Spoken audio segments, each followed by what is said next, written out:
සුබ දවසක් වේවා. මෙන්න දිරිගැන්වීමට සුද්ධ වචනය තුල මොහොතක්. අද මාතෘකාව යේසුස් සමිදානෝ ජලය මත ඇවිදීම. එය මතෙව් 14 වෙනි පරිච්ඡේදයේ 22 සිට 33 දක්වා සඳහන් වෙනවා. සුද්ධ වාක්‍යයන් වල මෙන්න මේ ආකාරයෙන් තමයි සඳහන් වෙන්නේ. එදා පාන්දර 3ට පමණ තද කුණාටුවට ගෝලයන් හසු වී සිටියා. සුළං මිශ්‍ර රළ ඔවුන් වෙත අසීමිත ලෙස පහර දෙන විට ඔවුන්ට කර කියාගත දෙයක් තිබෙම නැහැ.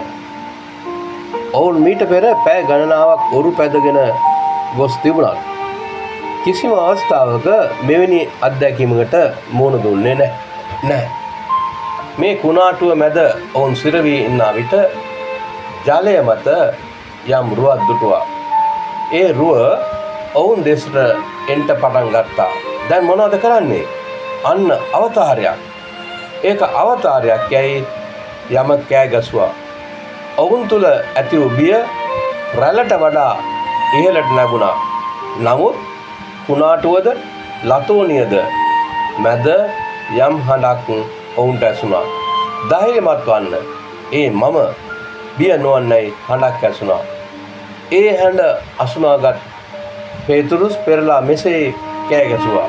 ස්වාමීනි, ඔබ නම් මටද ජලය මත ඔබ වෙතට එන්න කියන්න. කාටද මේ කතා කරන්නේ? ඒ තමයි යේසු සමිදානන්ට. එන්නයි යේසු සමිදානෝ ප්‍රකාශ කරනවා. පේතුරුස් ජලය මත ඇවිදින්න පියවරවල් කීපයක් තබා යන්නට පටන් ගත්තා. ඔහුට කළ නොහැකි දෙයක් ඔහු කළා. එනම් ඔහු රළ මත ඇවිද යන්න පටන් ගත්තා. සුළඟ දුටුවා. කුණාටුව දුටුවා. ඔහු යේසු කරේ ඇති ඇදහිල්ල විශ්වාසය ඔහුෙන් ක්‍රමයෙන් අඩු වෙන්න පටන් ගත්තා. ඔහු කුණාටුව දෙස වගේම සුළඟ දෙස බැලුවා. ඔයාලා මොනවද දන්නේ ඉන්පසු උනේ කියලා? පේතුරුස් ගිලෙන්න පටන් ගත්තා. ගිලෙන්න පටන් ගත්තා.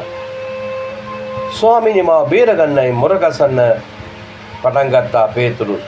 ක්ෂණිකව යේසුස් සමිදානෝ ඔහුගේ අත අල්ලලා ගොඩගත්තා. ඇයි ඔබ සැක කළේ? උන්වහන්සේ පේතුරුස්ගෙන් ඇසුවා. පේතුරුස් සමග යේසුස් සමිදානෝ බෝට්ටුවට නැගුණු විගසම කුණාටුව නතර වුණා. මේ මහත් හාස්කමක්, මේ පුදුමයක්.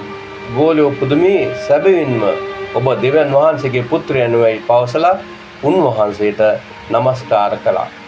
පේතුරුස් අවදානව නොතකා බෝට්ටුවෙන් එළියට ආවිට ඇදහිල්ල ක්‍රියාවෙන් පෙන්වු කළා.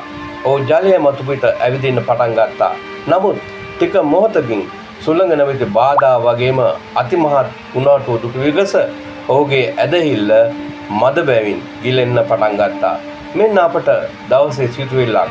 අවධානය නැතිවීම, සැකය, ඇදහිල්ල මදිකම විශාල ප්‍රශ්නයකට මඟ පාදනවා. නමුත් උන්වහන්සේගේ පිහිට පතන විට